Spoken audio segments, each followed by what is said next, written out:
ಇಂದೇ ಡೌನ್ಲೋಡ್ ಮಾಡಿ ಮತ್ತು ನಿಮ್ಮ ನೆಚ್ಚಿನ ಶೋಗಳನ್ನ ಆನಂದಿಸಿ.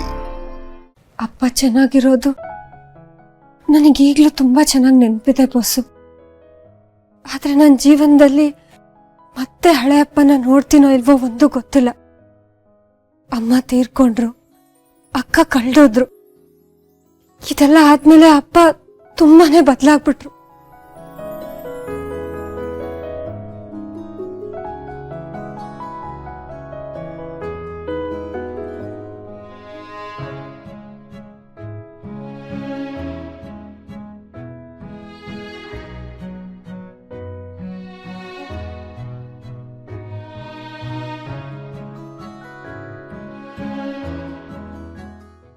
ಎಷ್ಟು ಸುಂದರವಾಗಿದ್ದಿದ್ದು ನಮ್ಮ ಸಂಸಾರ ಬಿರುಗಾಳಿಗೆ ಸಿಕ್ಕ ತರಗೆಲೆ ತರ ಚೆಲ್ಲಾಪಿಲ್ಲಿ ಆಗೋಯ್ತು. I'm sorry Durga. ಯಾವಾಗಲೂ ಖುಷಿ ಖುಷಿಯಾಗಿ ತರಲೆ ಮಾಡಿಕೊಂಡು ಮನೆ ತುಂಬ ಓಡಾಡ್ತಾ ಇರೋ ನಗು ಹಿಂದೆ ಇಷ್ಟೊಂದೆಲ್ಲ ಟ್ರ್ಯಾಜಿಡಿ ಇದೆ ಅಂತ ನನಗೆ ಗೊತ್ತಿರಲಿಲ್ಲ. ಇಷ್ಟು ದಿನ ನನ್ನ ಜೊತೆ ಇದ್ದರೂ ಯಾವತ್ತೂ ಸೀರಿಯಸ್ ಆಗಿ ಇದನ್ನೆಲ್ಲ ಕೇಳಬೇಕು ಅಂತ ನನಗೆ ಯೋಚನೆ ಬರಲಿಲ್ಲ. ಪರವಾಗಿಲ್ಲ ಬಾಸು, ದುಃಖನೇನು ಹಂಚ್ಕೊಳ್ಳೋದು, ಖುಷಿ ಅಂದ್ರೆ ಹಂಚ್ಕೋಬೋದಲ್ವಾ. ಆದರೆ ಈ ಮನೆಯಲ್ಲಿ ಖುಷಿಗಿಂತ ದುಃಖನೇ ಜಾಸ್ತಿ ಹಂಚಿದ್ದು ಅನ್ಸುತ್ತೆ. ಹಾಗೇನಿಲ್ಲ ಬಾಸು. ಹೋಗ್ಲಿ ಬಿಡು. ದುರ್ಗಾ, ನಿನ್ನ ಹತ್ರ ನಾನು ಏನೋ ಕೇಳಬೇಕು, ಆದರೆ ನಾನು ಹೇಗೆ ಕೇಳೋದು ಅಂತ ಗೊತ್ತಾಗ್ತಾ ಇಲ್ಲ. ಅದಕ್ಕೇನಂತೆ, ಕೇಳಿ ಬಾಸು. ಅದು ನಿಮ್ಮ ತಂದೆ ಭವಿಷ್ಯ ಹೇಳ್ತಾರಾ? ಮುಂದೆ ಏನಾಗುತ್ತೆ ಏನಾಗಲ್ಲ ಅನ್ನೋದು ಅವ್ರಿಗೆ ಮೊದಲೇ ಗೊತ್ತಿರುತ್ತಂತೆ, ನಿಜನಾ? ಏನೋ ಗೊತ್ತಿಲ್ಲ ಬಾಸು. ಅಪ್ಪನ ಮಾತೆ ಒಂಥರ ವಿಚಿತ್ರ. ಅವ್ರು ಆಡೋ ಮಾತುಗಳು ಒಂದೊಂದ್ಸಲ ನನ್ಗೆ ಅರ್ಥನೇ ಆಗೋದಿಲ್ಲ. ಆದ್ರೆ ಅದಾದ್ಮೇಲೆ ಅವ್ರು ಆಡಿದ ಮಾತುಗಳು ಅಸಂಬದ್ಧ ಅಲ್ಲ ಅಂತ ಮಾತ್ರ ಅನ್ಸುತ್ತೆ.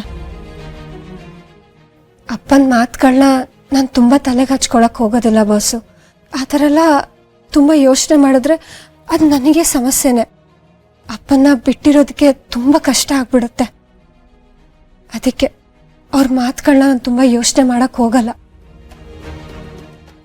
ಆದರೆ ಅವ್ರು ಆಡಿದ ಮಾತುಗಳು ಸತ್ಯ ಅಂತ ತುಂಬ ಜನ ಹೇಳಿದ್ದಾರೆ.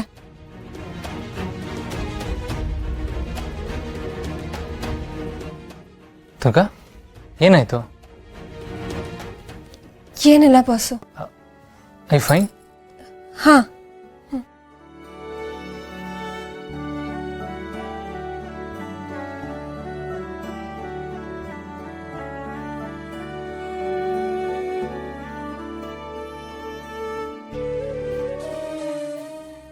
ದುರ್ಗಾ ತಗೋ. ಏನಿದು? ಇದ್ಯಾಕೆ? ಅದು ಅದೇ ಹೊಟ್ಟೆ ನೋವು ಅಂತ ಹೇಳ್ತಾ ಇದೆಯಲ್ಲ, ಇದನ್ನ ಹೊಟ್ಟೆ ಮೇಲೆ ಇಟ್ಕೋ, ಪೇನ್ ಕಮ್ಮಿ ಆಗುತ್ತೆ. ಯಾರಾದ್ರೂ ಇದ್ರ ಬಗ್ಗೆ ಮಾತಾಡ್ತಾರ? ಆಚೆಗಡೆ ಯಾರಾದ್ರೂ ಕೇಳಿಸ್ಕೊಂಡ್ರೆ ಏನ್ ಅನ್ಕೊಳಲ್ಲ? ಅರೆ, ಇದ್ರಲ್ಲಿ ಏನು ಮುಜುಗರ ಇದೆ? ಅಂಬಿಕಾಗೂ ಹೀಗೆ ಆಗ್ತಿತ್ತು. ಆಗ ನಾನು ಆಯ್ತಾಯ್ತಾಯ್ತು, ನೀವು ಇದ್ರ ಬಗ್ಗೆ ಎಲ್ಲ ಮಾತಾಡಬೇಡಿ, ನಂಗೆ ಗೊತ್ತಾಯ್ತು. ಅಬ್ಬಬ್ಬ, ದುರ್ಗಂಗೆ ಎಲ್ಲ ಅದರಲ್ಲೂ ನಾಚಿಕೆ ಸಂಕೋಚ. ನೋಡಿದ್ಯಾ ದುರ್ಗಾ, ನಾನು ನನ್ನ ಗಂಡನ ಹೆಂಗ್ ಟ್ರೈನ್ ಮಾಡಿದ್ದೀನಿ ಅಂತ? ಬೇಷ್ ಅಂಬಿಕಾ, ಬೇಷ್. ಈ ಟೈಮಲ್ಲಿ ನಿನಗೇನಾದ್ರೂ ಜಾಸ್ತಿ ಆಗುತ್ತಾ? ಏನು? ಐ ಮೀನ್ ಅದೇ ಮೂಡ್ ಸ್ವಿಂಗ್ ಅಂತಾರಲ್ಲ, ಅದ್ರ ಬಗ್ಗೆ ಹೇಳ್ತಾ ಇದ್ದೆ. ಹೇ, ಹೋಗಿ ಹೋಗಿ ಮೂಡ್ ಸ್ವಿಂಗ್ ಬಗ್ಗೆ ನಿನ್ನ ಹತ್ರ ಕೇಳ್ತಾ ಇದ್ದೀನಲ್ಲ. ನಿಂದು ಯಾವಾಗಲೂ ಮೂಡ್ ಸ್ವಿಂಗೆ, ಬುಮ್ರಾ ಬೌಲಿಂಗ್ ಥರ ಎಲ್ಲ ಕಡೆ ಸ್ವಿಂಗ್ ಆಗ್ತಾ ಇರುತ್ತೆ. ಅದು ಸರಿ, ನನ್ನ ನೋಡಿ ಯಾಕೆ ಮುಖ ತಿರುಗಿಸ್ಕೊಂಡೆ?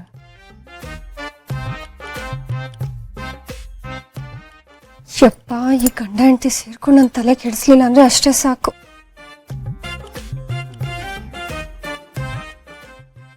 ದುರ್ಗಾ, ಏನಾಯ್ತು? ಯಾಕೆ ಹೊಟ್ಟೆ ಇಟ್ಕೊಂಡಿದ್ಯಾ? ಹುಷಾರಿಲ್ವಾ? ಅದು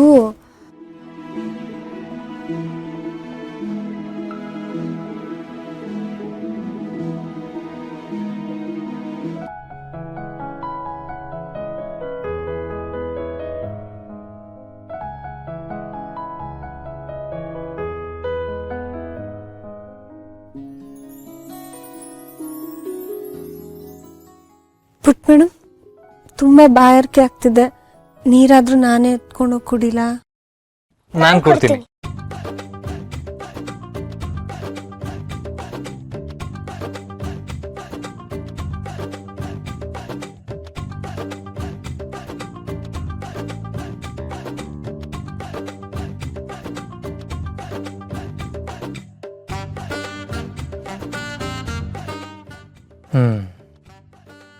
ಒಂದು ಲುಕ್ ಕೊಟ್ರೆ ನಾನು ಸುಮ್ಮನೆ ಕೂರೋ ಹಾಗಾಗಿದೆ.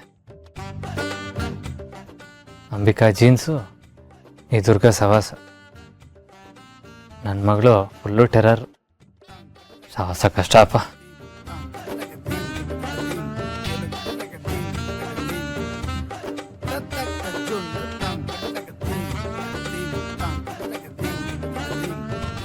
ದುರ್ಗಾ, ನಂಗೆ ನಿದ್ದೆ ಬರ್ತಿಲ್ಲ. ನಿದ್ದೆ ಬರ್ತಿಲ್ವಾ? ಸರಿ, ನನಗೊಂದು ಕತೆ ಹೇಳ. ಒಂದೂರಲ್ಲಿ ಬೇಡ, ಇವತ್ತು ಕತೆ ಬೇಡ. ಕತೆ ಬೇಡವಾ? ಯಾಕೆ ಪುಟ್ ಮೇಡಮ್? ನಿಂಗೆ ಸುಸ್ತಾಗಿದೆಯಲ್ಲ, ಅದಕ್ಕೆ ನೀನ್ ಮಲ್ಕೊ. ಹೌದು ದುರ್ಗಾ, ನಿತ ಹೇಳ್ತಾರೆ ಕರೆಕ್ಟು. ಇವತ್ತು ನೀನು ಕತೆ ಹೇಳೋದು ಬೇಡ, ನಾನು ಕತೆ ಹೇಳ್ತೀನಿ. ಬಾಸು, ನೀವು ಕತೆ ಅಲ್ಲಲ್ಲ, ನೀವು ಕತೆ ಹೇಳೋದಾ? ದುರ್ಗಾ ಬೇಡ, ತುಂಬ ಓವರ್ ಸ್ಮಾರ್ಟಾಗಿ ಆಡಬೇಡ ನೀನು. ನನಗೂ ಕತೆ ಹೇಳೋದಕ್ಕೆ ಬರುತ್ತೆ. ಆಯ್ತು, ಹೇಳು ನೋಡೋಣ.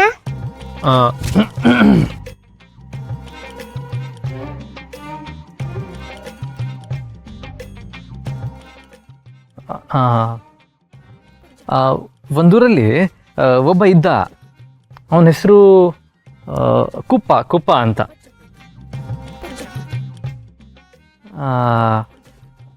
ಅವನಿಗೆ ರಾಜ್ಕುಮಾರಿ ಥರ ಒಬ್ಳು ಪುಟ್ಟ ಮಗಳಿದ್ಲು. ಆಮೇಲೆ ಅವನಿಗೆ ಪುಟ್ಟ ಮಗಳಿದ್ಲಲ್ಲ, ಅವಳು ರಾಜ್ಕುಮಾರಿ ಥರ ಇದ್ಲು.